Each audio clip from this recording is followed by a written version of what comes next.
conecta, bom dia. Oiê.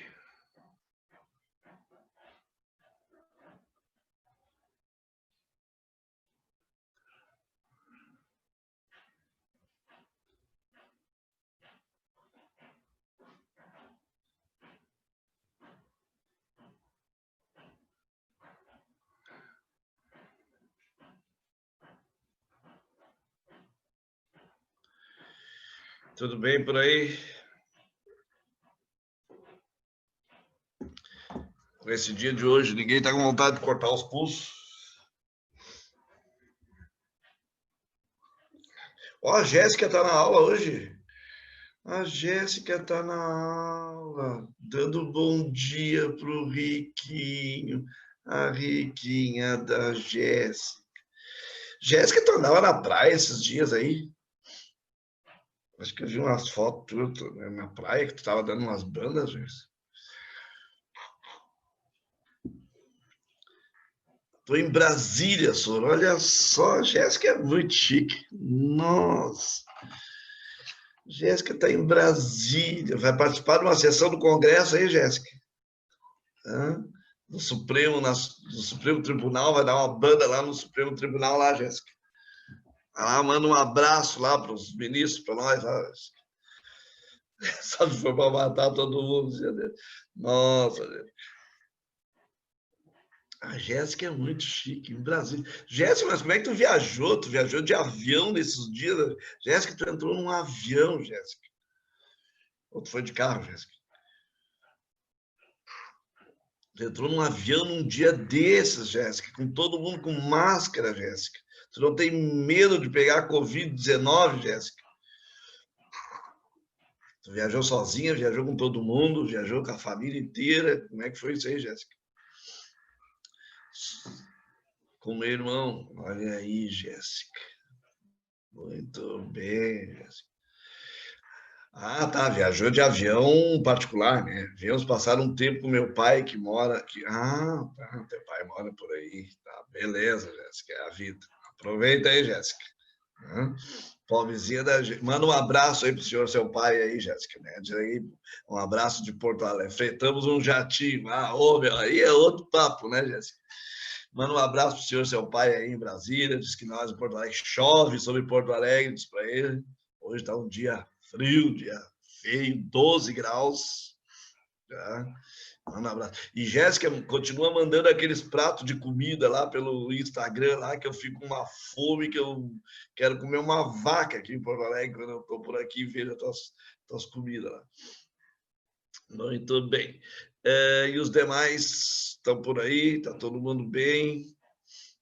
Bom dia, sou disse a Tainá. Quem é que vai aparecer para dar um oi assim pro prof de vídeo? Quem é que vai aparecer dar um oizinho só, pelo menos um oi, para eu não querer cortar meus pulsos aqui de tédio. Ninguém quer aparecer. Tá todo mundo embaixo das cobertas. Hein? Só eu levantei, pelo jeito, botei uma roupa. Ó, viram que hoje eu tô de roupa. Ó, roupa. Uhul. Hoje eu não tô de roupão, não tô de pijama. Hoje tô de roupa. Só eu levantei, saí da cama com esse frio, frio. Quem é que saiu da cama aí? Ah, fale comigo um pouco, por favor. O cara tem que estar implorando para falar. A Jéssica saiu da cama. Muito bem. A Bárbara, pelo jeito, não saiu da cama ainda. Os demais não saíram da cama ainda. Tainá, já saiu da cama, burguesa?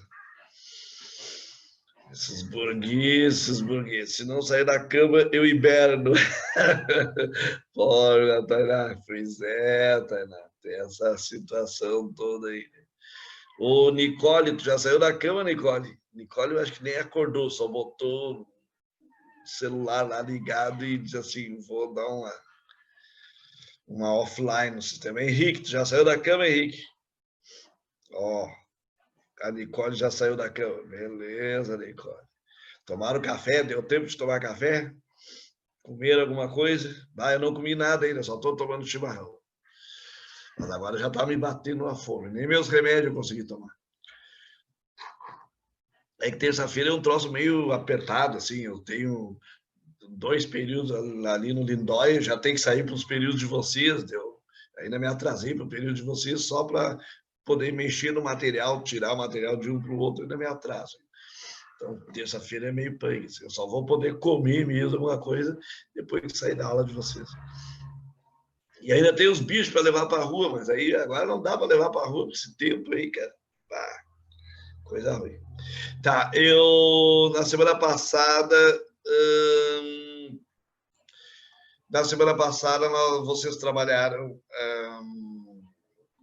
uma avaliação diagnóstica, né? Então, foi feito um simuladinho assim, de questões que a gente escolheu para trabalhar. E aí, hoje, a gente corrige as questões, se não me engano, é isso que está no nosso... Eu acho que é isso que está no nosso calendário, né? Deixa eu até dar uma olhada aqui se é isso mesmo. Mas, em tese, nós temos que corrigir hoje o simulado, ou as questões avaliativas. Não é bem simulado, né? Questões diagnóstico avaliativo, como a gente está chamando, né? E aí, então, deixa eu ver se é isso aí mesmo. Correção de 6 a 10, correção no horário normal. Tá, então é isso aí mesmo. Então, hoje a gente corrige, né, aquelas questões. Eu só coloquei 10 questões, né, para o Fábio poder colocar um pouquinho mais, mas depois eu percebi o seguinte, né? Como cada um tem o seu próprio horário, então o que acontece? Cada um faz, não precisa ser, e não é um simulado, assim, tipo questões completas, URGS ou Enem, é um simulado só sobre revisão de matéria. Então, no diagnóstico 2, agora vocês vão ter mais questões, tá? No diagnóstico 1, a gente colocou só 10 questões, mas depois, não, vou colocar um pouco mais. Aí eu acho que no diagnóstico 2, agora, eu acho que eu coloquei 20 questões, né? Eu dobrei o número de questões, né, para a gente trabalhar, tá bom? Então, vamos lá. Vamos corrigir as questões aqui. E à medida que eu vou considerando a matéria, você já me conhece, sabe, na nossa dinâmica, mas à medida que eu vou considerando a matéria, vocês podem, a correção, vocês podem intervir, podem colocar, né, observações de vocês, o que vocês acharem importante, questionar o gabarito, questionar a resposta, ver o erro que vocês tiveram e assim por diante, tá? Uma outra coisa que é interessante também é que, a partir das questões, a gente também observa coisas que a gente não trabalhou assim especificamente, e a gente pode aprofundar, ampliar coisas, né? Então, o lado bom aí de trabalhar os conteúdos revisando questões é esse também, né? De sempre ver uma coisinha ou outra que não estava no jogo, né? Então, olha só, localizada a 160 quilômetros da cidade de Porto Velho, capital da Rondônia, nos limites da reserva extrativista do Jaci Paraná e terras indígenas caripuas. O povo da União Bandeirante surgiu em 2000 a partir de movimentos de camponeses, madeireiros, pecuaristas e grileiros que, à revelia do ordenamento territorial e diante da passividade governamental, demarcaram e invadiram terras na área rural, fundando a vila. Atualmente constitui-se na região de maior produção agrícola e leiteira do município de Porto Velho, fornecendo inclusive alimentos para a hidrelétrica de Jirau.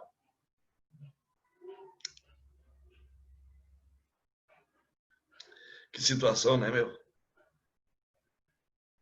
Que situação. Porque o que aconteceu ali? Os caras invadiram uma terra indígena, só que os caras viraram fortes, né? São a maior produção agrícola da região. Troço, mundo maluco, né? Mundo maluco. São os caras que estão dando a maior resposta ali na região. Mas, ao mesmo tempo, invadiram terras indígenas.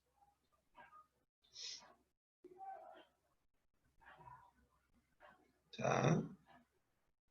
E isso aqui não é dito por mim, né? Isso aí é dito pelo texto. Ó. Invadiram terras na área rural. Invadiram terras.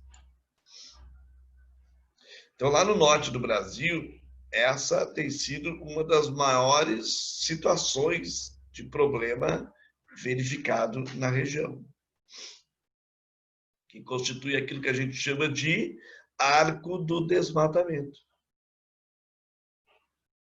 Tá? E se vocês observarem o arco do desmatamento, que a gente já viu, o arco do desmatamento, o do desflorestamento, pega exatamente isso daí. Os estados de Pará, Mato Grosso e Rondônia. E olha que o nosso texto está mostrando ali, ó, exatamente essa condição.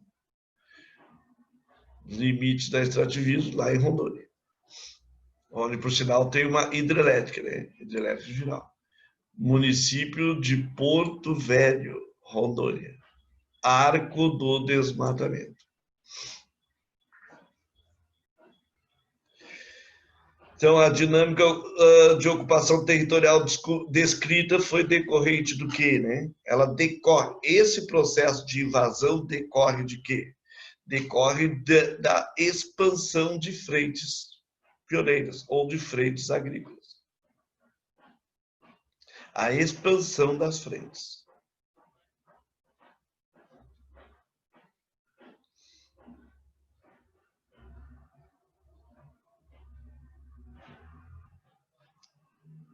O que tem de interessante aí?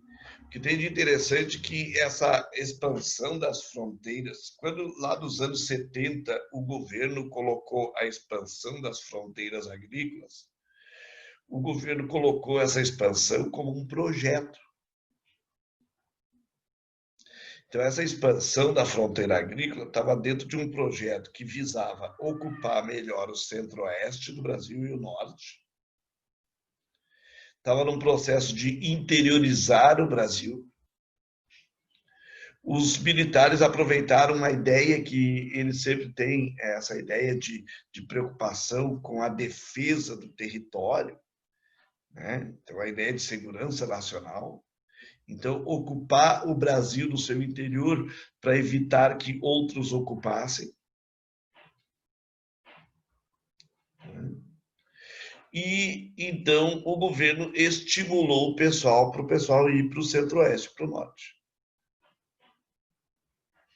Mas, depois que saíram os militares, embora a legislação também tenha melhorado em alguns aspectos, o assunto meio que virou terra de ninguém. Não obstante a lei aparecer no jogo. Né? E daí o pessoal foi ocupando, e aí a gente foi tendo cada vez mais, né, crescimento de problemas na região. E olha ali de quem estão falando. Eles parecem que estão falando na nossa aula, né? Ali, ó. Madeireiros, pecuaristas, grileiros, movimentos de camponeses, que a gente colocaria aqui como trabalhadores rurais, diante da passividade governamental. Quer dizer, tem lei, mas o governo não trabalha. Então, a revelia do ordenamento territorial, quer dizer, a revelia da lei, da ordem da lei. Que esse pessoal aí está ocupando, desmatando. Semana passada, eu acho que eu compartilhei, se alguém de vocês aí é meu amigo, no meu seguidor no Twitter, ou ainda, não, eu acho que no Facebook eu não botei, mas no Twitter eu compartilhei uma reportagem falando sobre o crescimento do desmatamento na Amazônia nesses últimos anos e que a Amazônia já desmatou uma área equivalente ao tamanho do país Chile. Então, quando tu olha para o Chile, assim, tu olha assim, o Chile é uma coisinha de nada, uma lambisgoinha ali de filamento de país. Mas em termos de área de destruição, aí é violenta. Violenta. Mas, ao mesmo tempo, sem querer defender esse pessoal todo, nós temos que olhar uma outra coisa. Por isso que isso aqui é também desafiador para nós, né? Já que a gente tem essa possibilidade de lembrar disso daqui. Nos anos 40, o Brasil tinha 41 milhões de habitantes.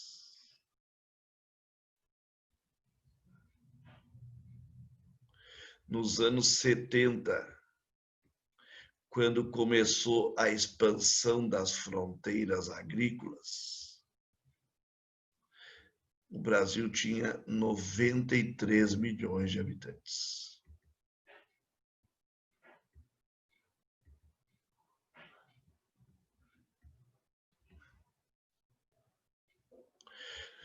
No ano 2000,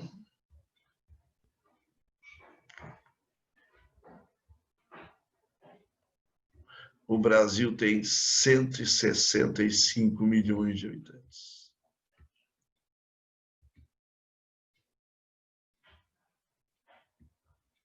Isso é 68, né?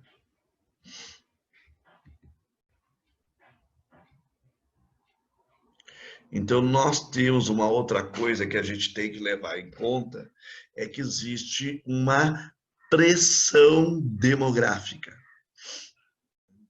Embora daqui para cá o crescimento foi mais de 100%,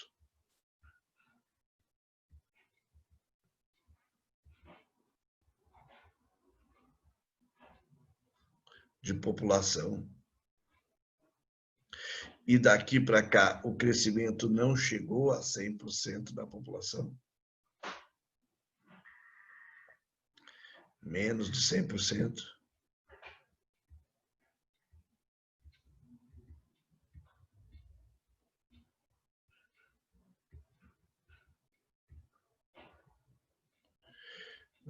Nós temos uma pressão demográfica do ponto de vista absoluto. Então, as pessoas precisam trabalhar, as pessoas precisam terra, as pessoas precisam produzir, o mundo precisa se alimentar. Então, essa dinâmica de ocupação territorial, de ordenamento irregular, ela é uma pressão pela qual nós, países subdesenvolvidos, estamos passando, né? E que tem sido muito difícil de resolver se a gente não trabalhar uma política de reforma agrária definitiva. E que a gente vem postergando, né? A gente vem deixando ela de lado já há muito tempo. E à medida que a gente foi deixando de lado, foi postergando essa condição, o que acontece? Acontece que chega uma hora que explode. Chega uma hora que a coisa estoura, sai do controle. Então, a gente já está vendo, né, esse processo de avanço sobre áreas, inclusive sobre áreas de demarcação de terras indígenas. A gente está vendo que o governo está fazendo de conta que não enxerga. Aliás, os governos anteriores, porque esse governo de agora, ele não está fazendo de conta que não enxerga, ao contrário, esse governo de agora está, inclusive, estimulando essa atividade daí. Então, ali, né, a dinâmica de ocupação territorial descrita foi decorrente, uma consequência, né? Então, letra E, né, da expansão de frentes pioneiras. ela não foi decorrente da mecanização do processo produtivo. Né? Mecanização do processo produtivo até vem ocorrendo, mas vem ocorrendo no agronegócio. Tá? Vem ocorrendo para alguns segmentos. A mecanização do processo produtivo não pega gente chinelona pobre de forma consistente. Porque esse pessoal não tem dinheiro para fazer esses investimentos. Adoção de colonização rígida. Adoção por parte de quem seria essa adoção? Por parte de governo? Não, né? Se o governo está permitindo uma passividade do processo de ocupação. Então, não é decorrente disso. Né? Nem no presente, nem no passado. Da realização da reforma agrária, também não, né? A reforma agrária não foi feita. Então, não confundir reforma agrária com expansão de fronteira agrícola e ainda com a política de assentamento de terras. Ampliação de franjas urbanas, de capilaridades urbanas. Não, né? Porque as franjas urbanas elas vão ocorrer a partir desses processos de ocupação irregular. Então, elas são consequência e não causa. E aí, então, a expansão das frentes pioneiras. Começou com a expansão das fronteiras agrícolas, lá nos anos 70, e depois saiu do controle. Então, lá nos anos 70, ela começou dentro de um projeto governamental. E agora está à revelia da condição legal.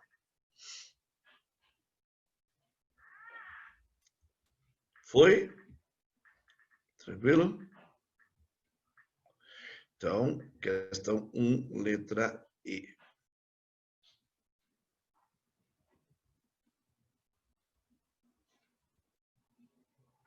Questão 2.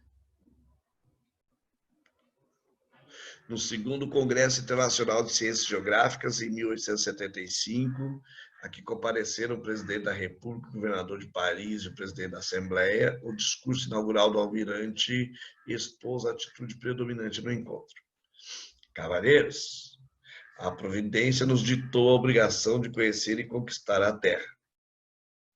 Essa ordem suprema é um dos deveres imperiosos escritos em nossa inteligência e nossas atividades.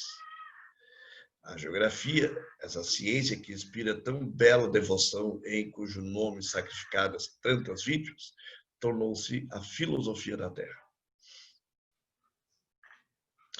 No contexto histórico apresentado, a exaltação da ciência geográfica decorre do seu uso.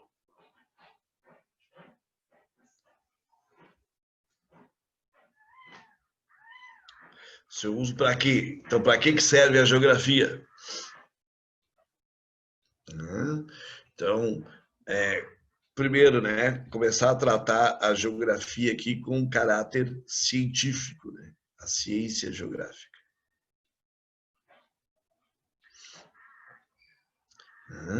Depois, assim, ó, conquista da terra, imperialismo.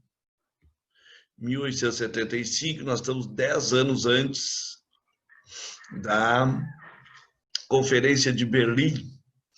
A Conferência de Berlim que inaugurou o neocolonialismo e o imperialismo.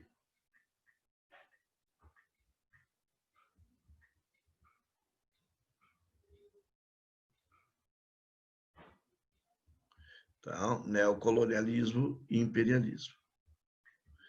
E esse neocolonialismo e imperialismo vinculado a quê? A quem? Vinculado aos interesses, para lembrar do Brizola, tá? Vinculado aos interesses que a Europa tem em virtude da nova divisão internacional do trabalho. Essa divisão internacional do trabalho fica consagrada através do pacto colonial. Então, a revolução industrial que esses países estão promovendo, né, ela exigia para esses países, para esses mesmos países, uma necessidade de novos mercados, duas coisas, né? De novos mercados e de matérias-primas. Tá? Então, aí é que vem a condição.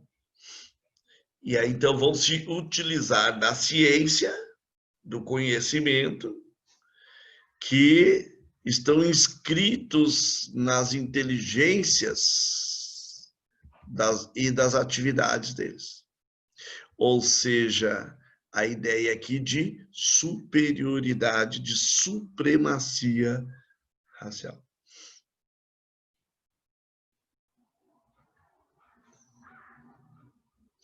E é interessante que aqui é uma certa mistura, né?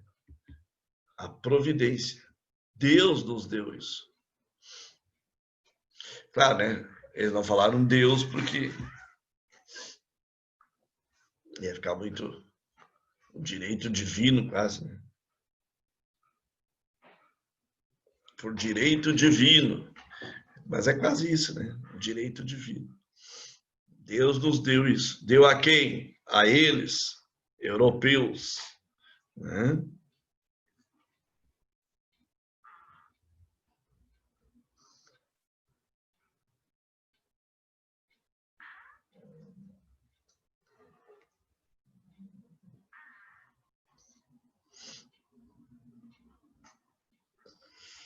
Tá? Então, essa ideia de ciência geográfica aqui, essa letra A aqui, chega a ser um tanto absurdo, né? Para preservar culturalmente, né? Preservação cultural dos territórios ocupados. Não, né? Foi uma degradação do ambiente ocupado, uma exploração violenta. Nenhuma preocupação com a preservação dos territórios ocupados. Ops, tem que.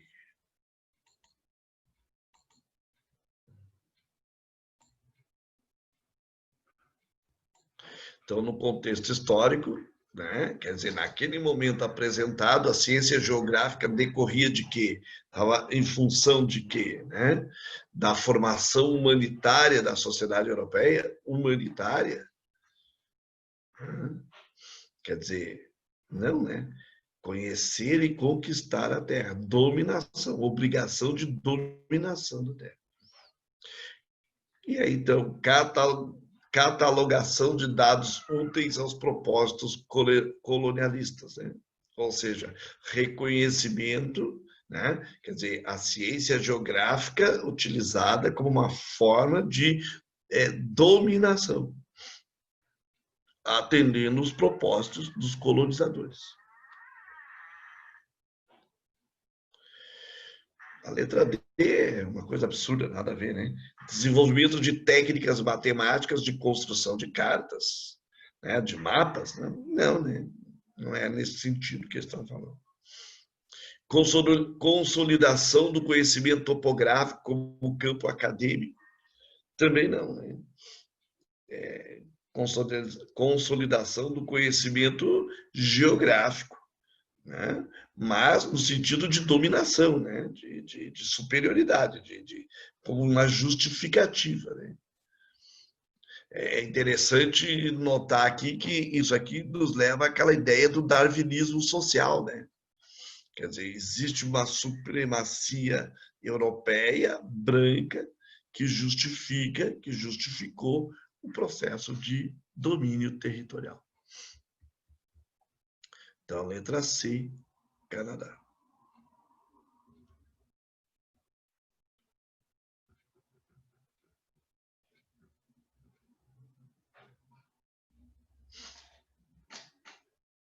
Questão de número 3. Na verdade, eu não cheguei a perguntar como é que vocês foram, né? O que vocês acharam dessa avaliação, assim, como é que vocês se saíram? A situação demográfica de Israel é muito particular. Desde 67, a esquerda sionista afirma que Israel deveria se desfazer rapidamente da Cisjordânia e da faixa de Gaza, argumentando a partir de uma lógica demográfica aparentemente inexorável.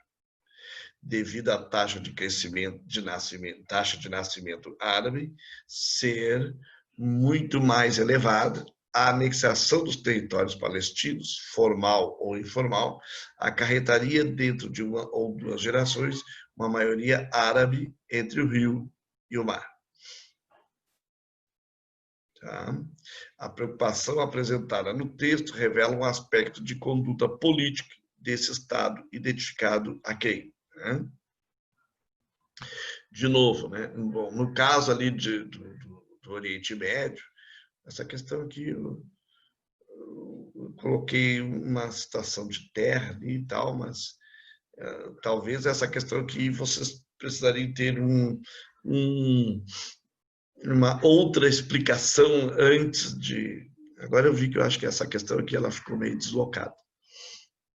Embora, ok, né? Vocês já estão preparados para tudo, mas, ou para quase tudo, essa questão aqui eu acho que a gente podia ter dado uma retomada nela antes. Mas, enfim, olha só. O que nós estamos tratando ali no Oriente Médio? Da questão de Israel. Né? Na questão de Israel, um grupo de israelenses, olhando a situação demográfica do país e da região como um todo, percebe que ocupar, que Israel manter o controle da Cisjordânia e da faixa de Gaza, que é onde tem uma maioria de árabes, não faz muito sentido, não é muito inteligente para os israelenses. Porque, embora eles dominem a terra em si, eles têm que administrar uma quantidade de gente que não é gente deles. Né? Então, aqui acaba existindo uma contradição entre a terra, o domínio da terra, a lógica do espaço, e a questão de vincular isso à nacionalidade. Né? E aí entra aquela situação que decorre aí da geografia, de a gente trabalhar o seguinte, né? Quando a gente está pensando na formatação do Estado, isso aqui eu acho que é uma das nossas primeiras aulas. Tá? Lá na primeira aula. Primeira ou segunda aula. Essa aqui eu ainda estava presente, a gente ainda estava lá na sala de aula mesmo. Quando a gente fala na composição do Estado, a gente fala na lógica da composição do Estado a partir de um processo de ocupação de um povo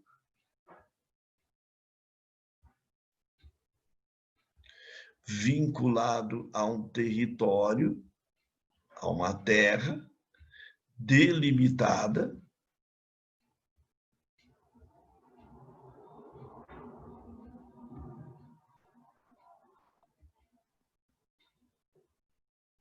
e ao poder. E isso tem colocado, inclusive, os israelenses, né, um pouco nessa contradição. Tá? Vale a pena a gente estabelecer um controle maior sobre um determinado território, mesmo que a gente tenha que administrar um povo, um grupamento étnico que não é nosso, que não somos nós? Ou será melhor liberar esse território e não ficar com o encargo de ter de administrar gente que não é nossa?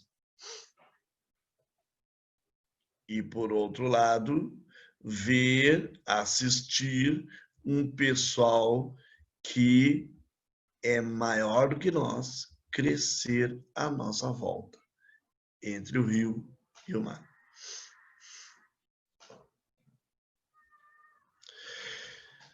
Tá? Então, realmente é um desafio interessante, né? Se vocês fossem políticos e vocês estivessem em Israel, tá? E vocês têm um território que está anexado, que está vinculado a vocês, mas dentro desse território tem um povo ali dentro que não é o teu povo. Mas dominar aquele território significa dominar mais terra. E, obviamente, submeter aquele povo às tuas regras. Mas, ao mesmo tempo, tu tem que administrar.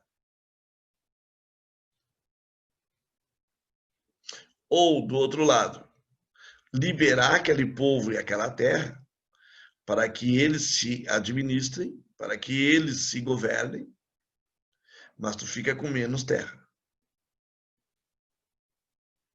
E assiste eles crescendo à tua volta.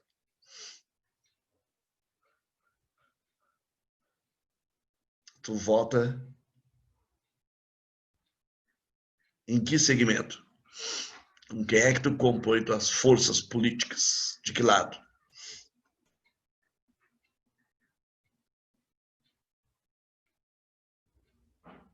Tá? Então, a preocupação, isso que eu estou salientando para vocês. Então, a preocupação que está apresentada nesse texto é essa preocupação de o que é melhor, a preeminência étnica sobre o espaço nacional. É importante ter uma preeminência, quer dizer, um predomínio étnico sobre um determinado território, ou é melhor tu liberar esse território e deixar que ele se administre?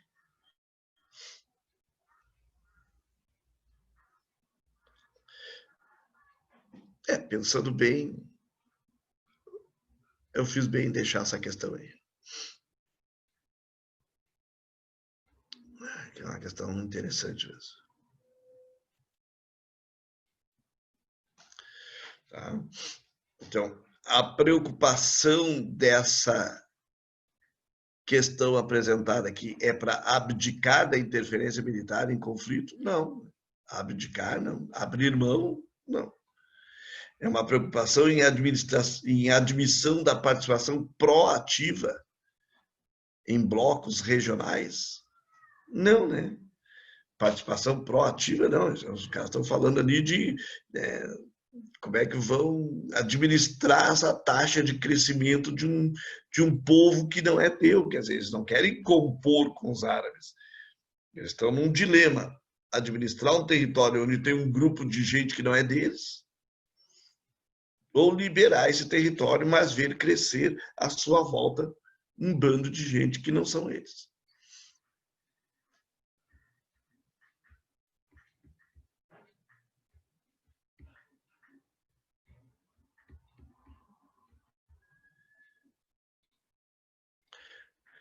Rompimento com os interesses. Olha aí, o Brizola está sempre presente, né? Os interesses. Rompimento com os interesses geopolíticos das potências globais.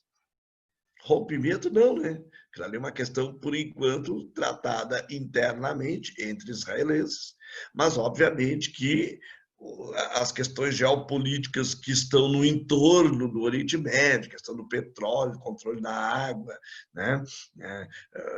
Da expansão geopolítica dos outros países na área. Então, isso aí tudo está no jogo. Não tem um rompimento com isso. Mas é claro que os israelenses estão muito preocupados com a questão do Estado de Israel. Né? E, obviamente, com o seu próprio povo. compromisso com as resoluções emanadas dos organismos internacionais. Não, né? A preocupação apresentada no texto não tem a ver com os acordos, né? Com as negociações feitas entre organizações internacionais. Tem a ver com a situação efetiva de Israel, de controle, de domínio, né? E étnica, de domínio de povo ali na região. Letra B, Brasil.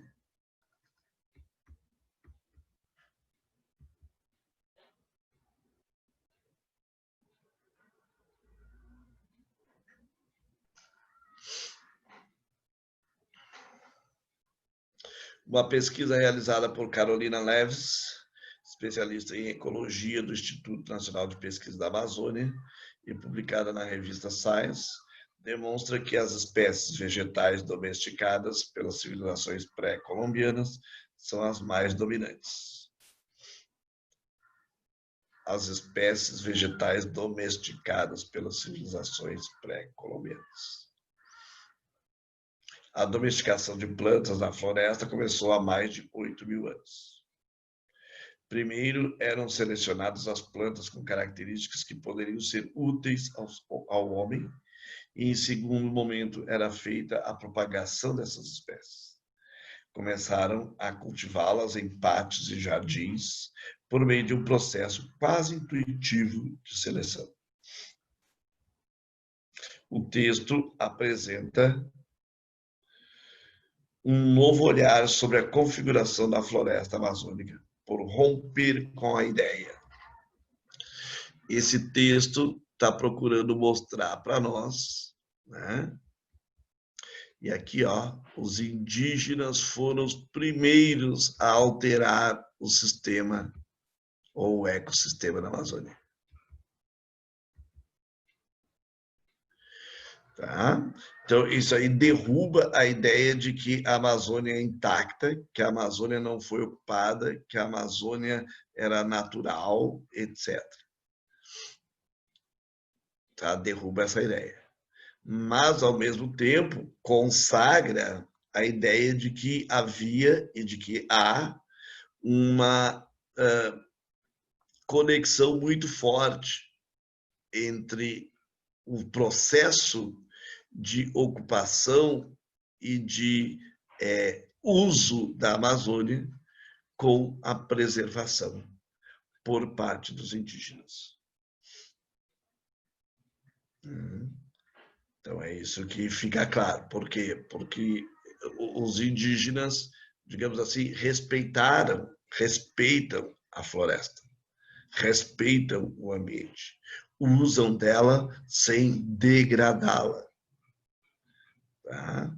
Então, o texto apresenta um novo olhar sobre essa configuração, né, para romper com a ideia de que havia uma ausência de ação antrópica na Amazônia.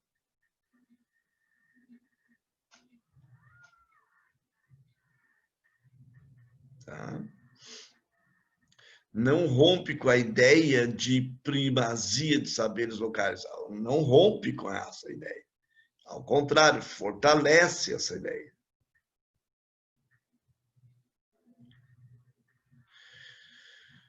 Rompe com a ideia de insuficiência de recursos naturais. Não, ao contrário, fortalece a ideia de que os índios, os nativos, domesticavam o uso da floresta.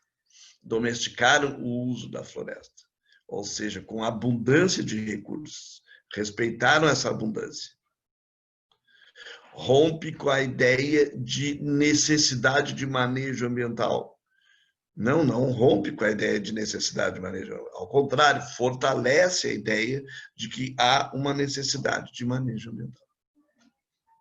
Rompe com a ideia de predominância de práticas agropecuárias.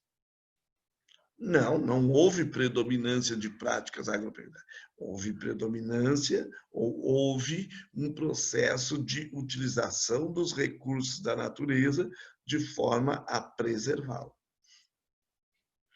Então, letra B, Brasil, na questão 4.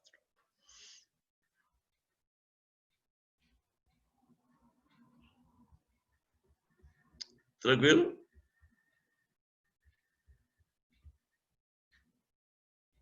Até agora não vi ninguém se indispondo, tá todo mundo acertando tudo, tá tudo na ordem. Tudo certinho?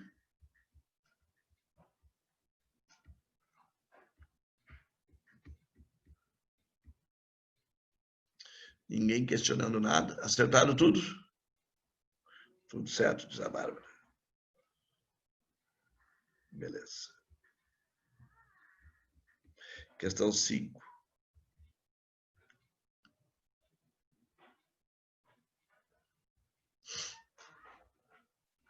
A agricultura ecológica e a produção orgânica de alimentos estão ganhando relevância em diferentes partes do mundo. No campo brasileiro também acontece o mesmo, impulsionado especialmente pela expansão da demanda de alimentos saudáveis, o setor cresce a cada ano, embora permaneça relativamente marginalizado na agenda de prioridades da política agrícola praticada no país. E isso se a gente considerar que existe uma política agrícola, né? Enfim, que tipo de intervenção do poder público no espaço rural é capaz de reduzir a marginalização? Ou seja, o que a política agrícola deveria fazer para que a produção orgânica ou de alimentos saudáveis ganhe mais espaço? Bom, a primeira coisa que deveria fazer era romper com o agronegócio, que é realmente bastante difícil. Mas subsidiar política agrícola, subsidiar os cultivos de base familiar. Letra A. Tá? Então, se houvesse um subsídio da cultura dos cultivos de base familiar, isso favoreceria os agricultores para que esses produtos não se saíssem tão caros, né? Quando nós trabalhamos isso em aula, o que a gente disse sobre cultivos orgânicos? É que o cultivo orgânico torna o alimento mais caro, né? Você vai no supermercado, você já vê hoje bastante produtos orgânicos ali, mas eles são produtos orgânicos que uma parcela muito pequena da população pode comprar. Se você for olhar o preço do tomate orgânico, da banana orgânica, né, dos produtos orgânicos em geral, vocês vão ver que eles são caros, né? Eles são caros. Então fica difícil do cara, né?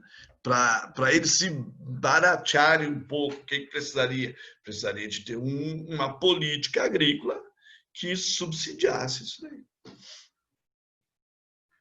Aí na B diz assim, favorecer as práticas de fertilização química. Não, né? Porque isso aí já é o próprio agronegócio sendo trabalhado. Restringir o emprego de maquinário moderno.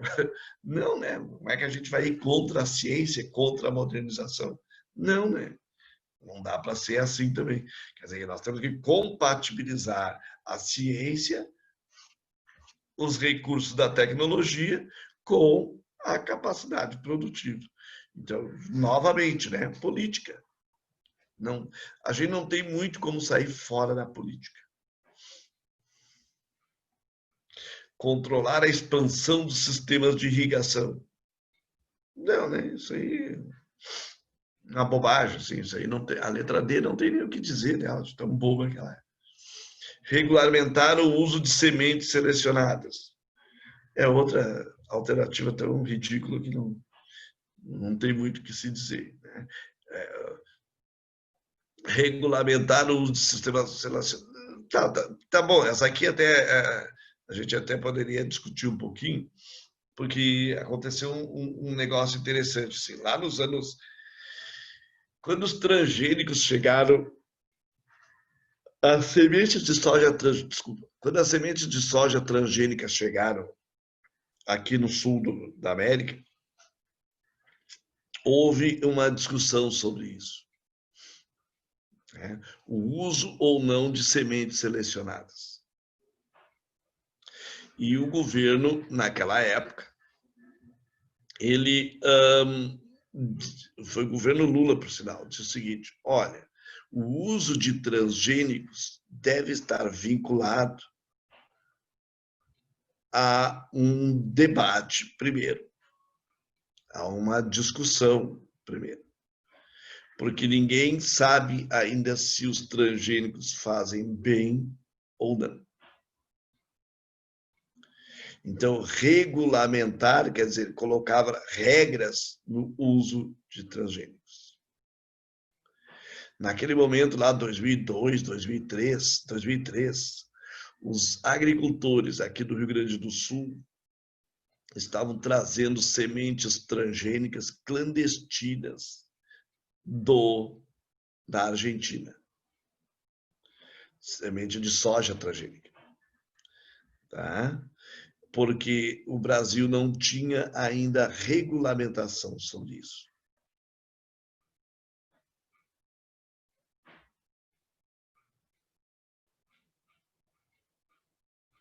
Daí, eu me lembro que até teve uma vez que o pessoal da RBS foi fazer uma reportagem no interior do estado e perguntaram para o produtor rural assim, se ele iria consumir um produto sem saber se a semente transgênica fazia bem ou mal. E aí ele respondeu assim, ó, que ele só ia produzir para exportar, que a produção dele não era local.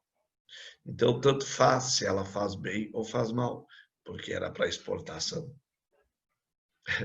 É até muito maluco isso aí, cara. Eu lembro disso aí até hoje. A resposta que o cara deu. Possivelmente ele deu uma resposta sem pensar na bobagem que disse, no absurdo que disse, e, obviamente, na possibilidade de crime que estaria incorrendo, né? Quando então se resolveu, né, estabelecer determinadas regras para o uso de sementes. Tá? Mas o caso aqui, a questão aqui, não está tratando efetivamente da regulamentação do uso. Está tratando, né, de uma questão assim, aqui, o setor cresce de uso de alimento saudável, quer dizer, de alimento natural. Então, não é de alimento selecionado, não é de semente selecionada, então não é de transgenia. Então, não é de semente modificada, não é de semente selecionada, não é de semente... É com a natureza mesmo. É a questão da natureza. E daí, do uso e da prática de uma agricultura com condição natural. E esse uso dessa prática precisaria, né, precisaria de um suporte político, né, ou seja, de um subsídio para poder continuar produzindo e produzir mais em conta. Então, letra A na questão 5.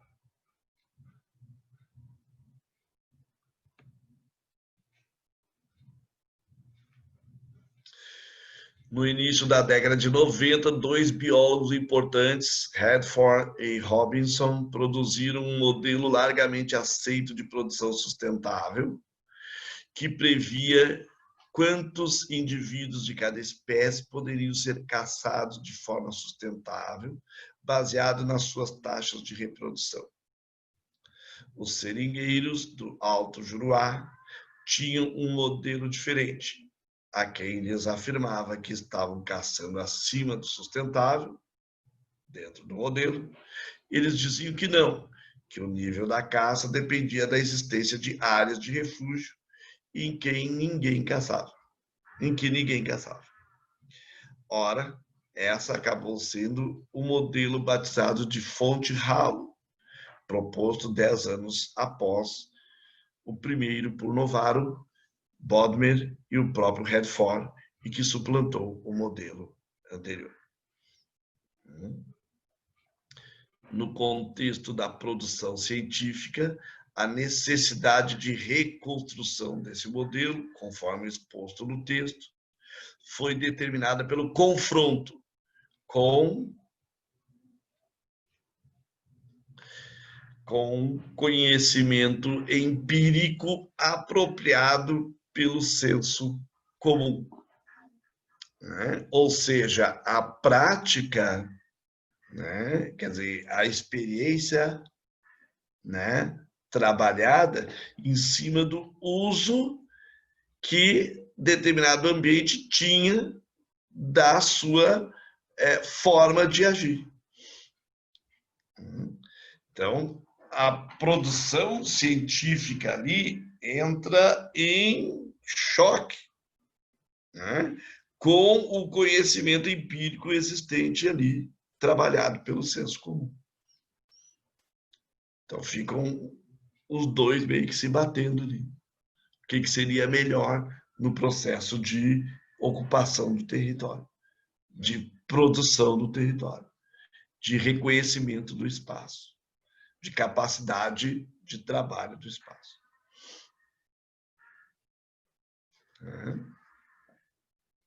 Então, 6, letra D, Dinamarca.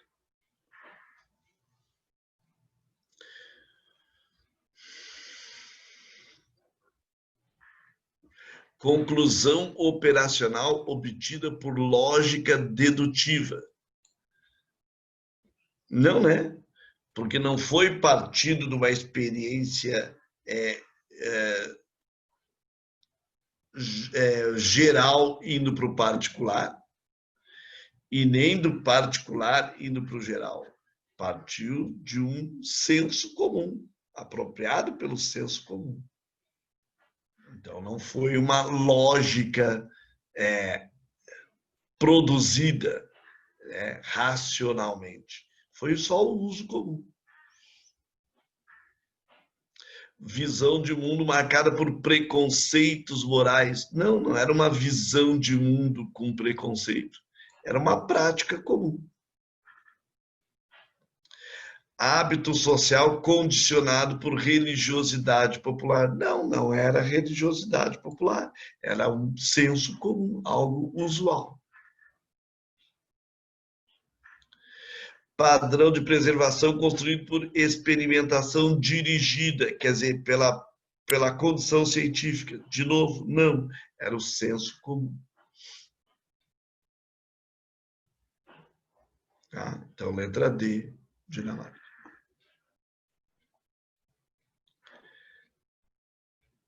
Questão 7.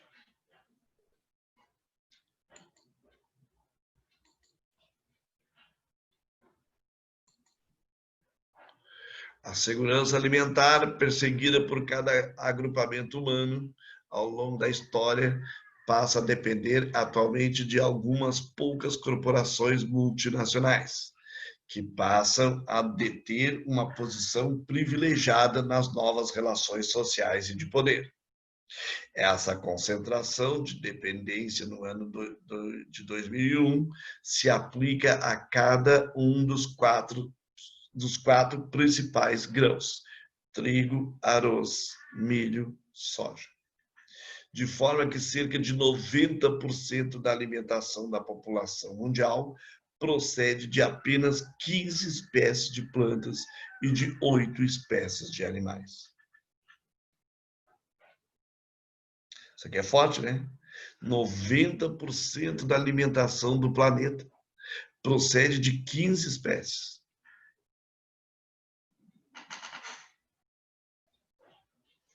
E o resto... Pô, professor, e essa variedade toda que a gente tem, o resto tudo é em cima de quê? De processamento. E, portanto, de ciência.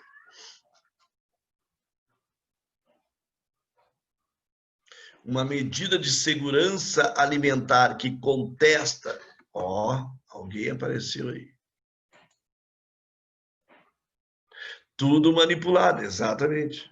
Tudo manipulação. Tudo mexidinho.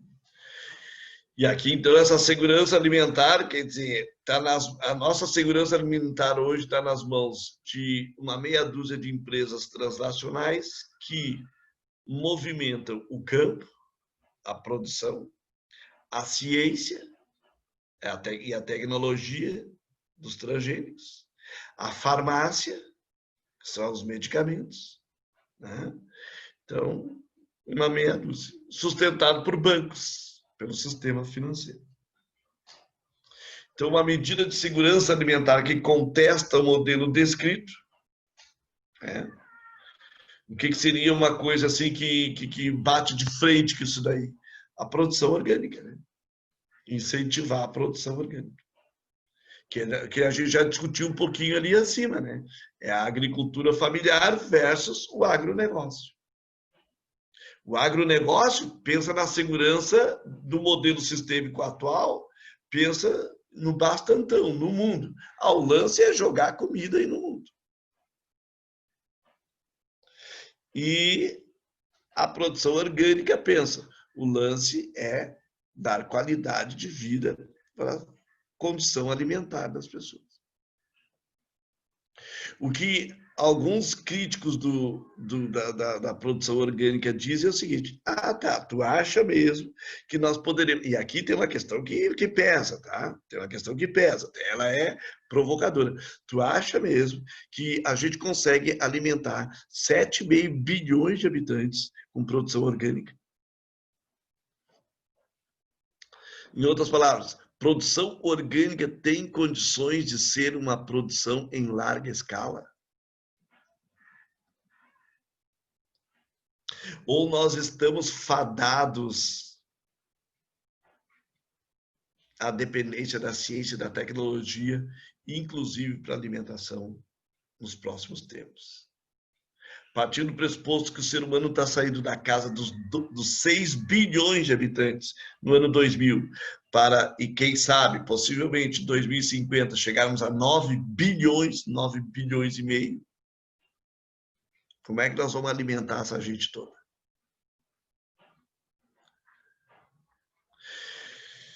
Não seria a produção orgânica e a ideia de defesa da agricultura familiar um retrocesso desses esquerdistas, desses comunistas, pessoal aí que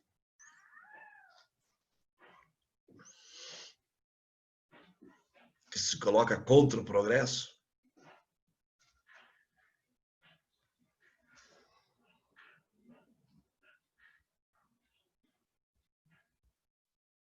Interessante, né?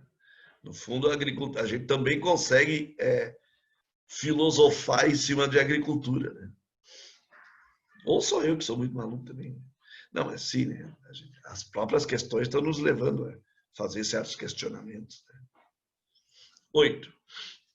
A expansão da fronteira agrícola chega ao semiárido do Nordeste, com a implantação de empresas transnacionais e nacionais, que, beneficiando-se do fácil acesso à terra e à água, se volta especialmente para a fruticultura irrigada. Onde é que nós temos fruticultura irrigada no Nordeste? No Vale Médio do Rio São Francisco. Já falamos sobre isso. E o cultivo de camarões, né? Na borda litorânea, nos manguezais.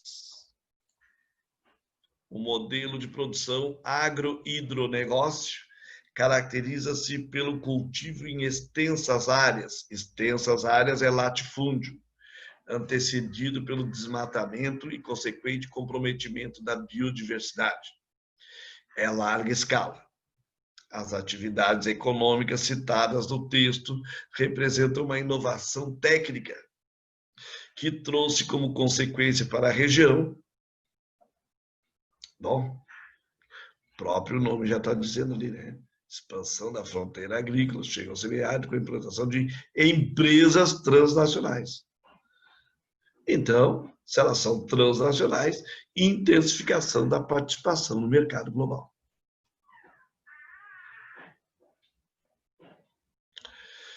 Redistribuição fundiária, quem dera, né?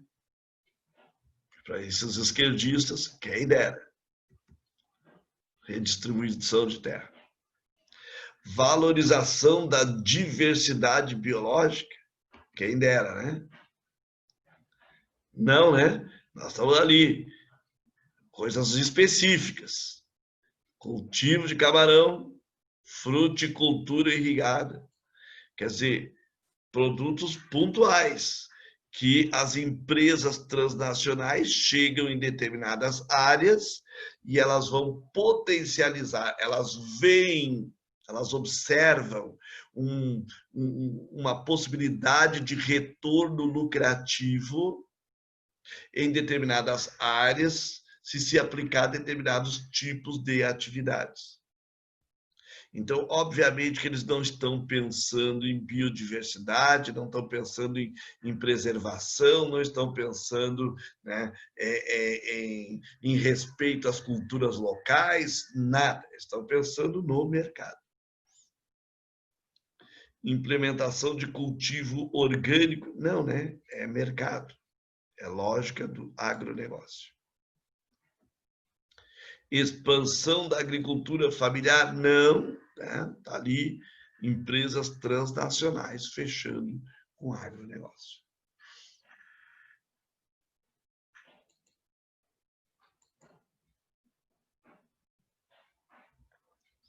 Nove.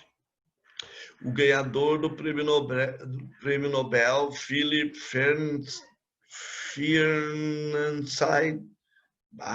nome maluco, já alertava em estudos de 2004 que, como consequência do desmatamento em grande escala, menos água da Amazônia seria transportada pelos ventos para o sudeste durante a temporada de chuvas, os tais rios voadores, né? O que reduziria a água das chuvas de verão nos reservatórios de São Paulo. O fator apresentado no texto para o agravamento da seca no Sudeste está identificado como redução do volume dos rios voadores. Né?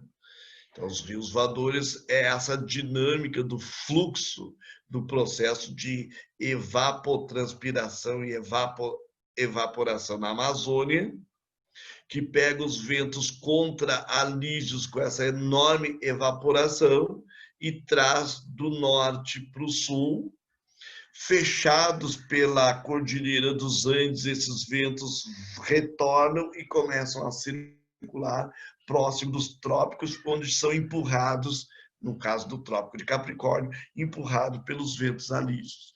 Então, os contralísios trazem ventos úmidos do norte para o centro-sul, sudeste, e os ventos alísios reempurram esses ventos em direção ao Equador novamente. Então, formando aí uma grande massa de vapor d'água em cima no ar e, portanto, os tais rios voadores. E aí, então, o nosso especialista ali, vencedor do prêmio, diz o seguinte: se a gente continuar desmatando, esse processo de evaporação e evapotranspiração vai diminuir. Então, esse vapor d'água que vem de lá, em forma de nuvem, vai diminuir. E aí, São Paulo, ou o sudeste do Brasil, vai sofrer mais esse impacto. E acabou sofrendo mesmo, e vem sofrendo mesmo. O cara tinha razão.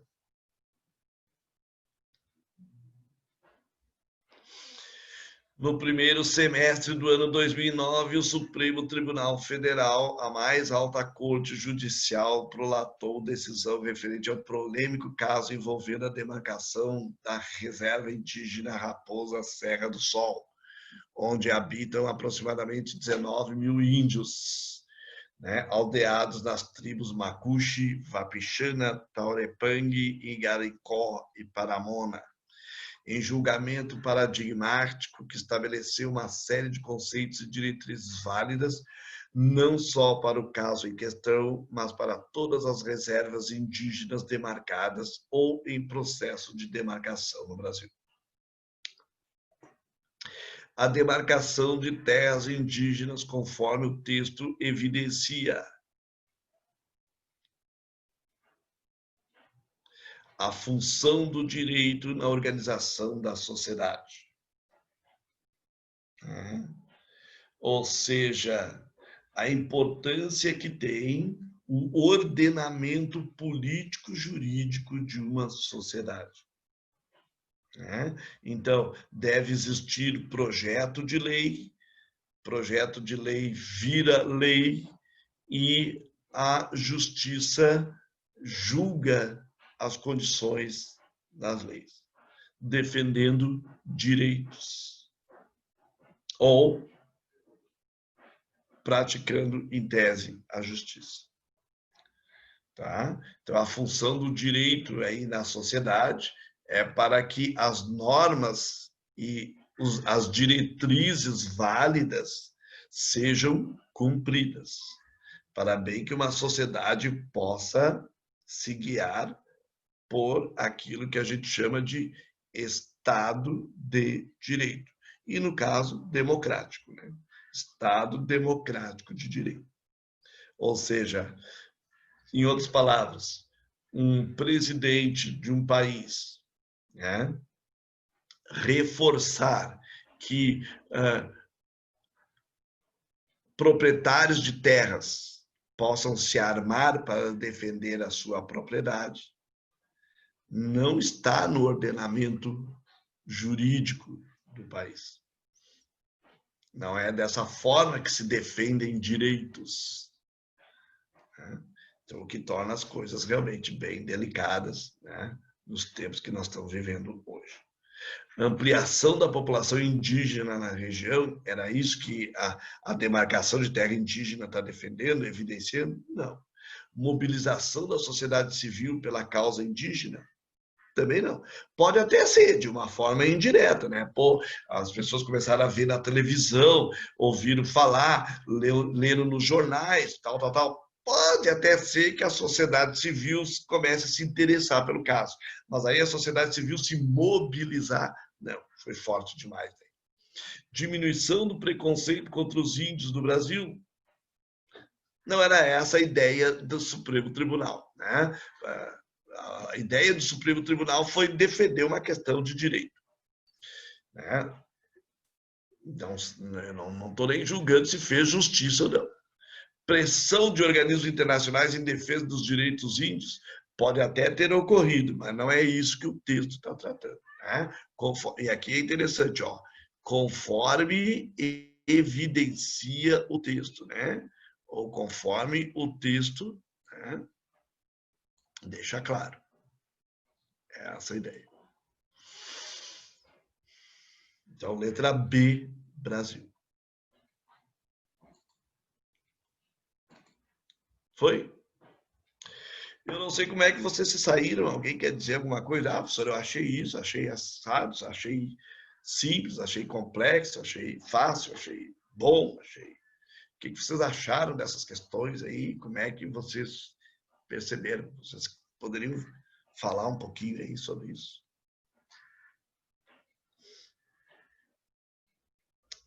Foi útil? Está sendo válido? Foi importante? Não. O professor pode pegar um pouco mais forte nas próximas? Está de bom tamanho? Qualquer coisa. Eu também preciso ser avaliado por vocês. Tá? Nós, bem na verdade, nós professores também precisamos ser avaliados. Vocês são uma turma assim, primeiro, vocês são muito queridos, são muito educados, vocês são poucos, é quase como se a gente devesse entrar dentro da tua casa e mais um pouco entrar dentro do teu cérebro para você adquirir o conhecimento. Assim, eu particularmente tenho muito carinho por vocês e entendo que vocês são pessoas de muita capacidade. E mais, então vocês têm que, não é que tenham que entrar, mas vocês têm que dar o máximo de vocês possível e aproveitar essa estrutura que está à disposição de vocês, para vocês poderem aprender o que precisa ser aprendido e entrar na universidade. tá? Então, fazer essas retomadas que a gente está fazendo, vocês vejam que a gente não está com pressa esse ano, né? Até porque as coisas estão acontecendo aí dentro dessas dinâmicas aí que realmente nos dão um certo conforto. Vocês têm esse ano um enorme potencial de aprovação, por conta de a gente poder trabalhar os conteúdos com relativa tranquilidade. Vocês estão vendo que nenhum professor está atropelando matéria, né? Nós estamos indo bem de boa, quer dizer, dá para esmiuçar bastante coisa. Olha o trabalho que a gente fez agora, a gente foi esmiuçando alternativa por alternativa, olhando coisas. Nós vamos repetir coisas, porque dá tempo até para repetir, para bem que você consiga assimilar as coisas. Então, vocês também têm que dar um retorno para a gente. Ó, professor, tá assim, tá assado, tá isso, tá aquilo, né? Para a gente ver o que a gente está acertando, o que está indo bem e corrigir, né? O que está indo errado, o que não está bom, né? Eu tenho essa preocupação também. Então, sim, vocês devem dizer para a gente também, isso assim, isso assado. Ter essa liberdade de poder trocar essa ideia com a gente. Tá bom? A Bárbara está dizendo que tá bom, a Tainá disse que gostou, o Dado está dizendo que muito boas questões, está tudo certo. Então tá, vamos partir desse pressuposto que está tudo nos conformes. Semana que vem tem uma outra etapa, né? Eu já avisei que tem um grupo de questões maior, então aí na semana que vem também, no outra semana, no processo de correção, a gente vai trabalhando tudo. Falou? Tchau para todo mundo. Bom restante de dia. Se puxem, continuem estudando. Até breve. E mais, vocês têm o meu WhatsApp, vocês têm maneiras de a gente se comunicar que não precisa esperar até chegar na terça-feira, tá? Então, entrem em contato, peçam coisas de matéria que precisa, quando precisar, tá bom? Tchau, tchau aí.